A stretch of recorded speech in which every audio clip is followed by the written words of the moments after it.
Djibouti is a geographical gold mine. With its busy port, it sits strategically in the Horn of Africa.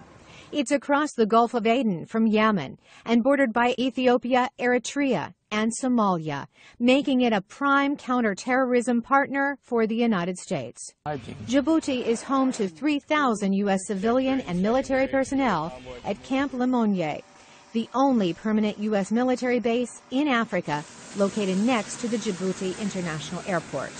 The U.S. pays $38 million a year to lease the base. Its location, the Red Sea. Joe Siegel is research director at the Africa Center for Strategic Studies. The U.S. has calculated that putting the money into what's seen as a relatively stable country in a very strategic location with access to a lot of unstable countries will pay off both in the near and the long term. Camp Lemonnier serves as an anti-terrorism hub for the Horn of Africa and the Arabian Peninsula.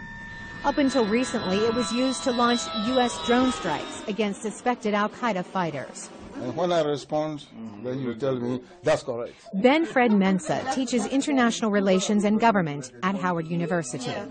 Terrorism is very much alive, and as America always says, it's better we fight them outside than to wait, and fight them at home. But Djibouti residents complained when 5 drones in 3 years crashed, one just 1.5 kilometers from Djibouti City. So the U.S. moved the drone fleet to another airstrip, 13 kilometers away from the airport. So for the U.S. government, it's a question of balance. Djibouti's human rights record is not stellar. Freedom House, a human rights reporting agency, labeled Djibouti as not free in last year's Freedom in the World report. It accused President Omar Guelleh of suppressing civil liberties and ranked its political rights near the bottom. Abayomi Azikiwe, the editor of Pan-African News Wire, is totally against the U.S. military buildup. In a Skype interview, he says there's more at play than terrorism.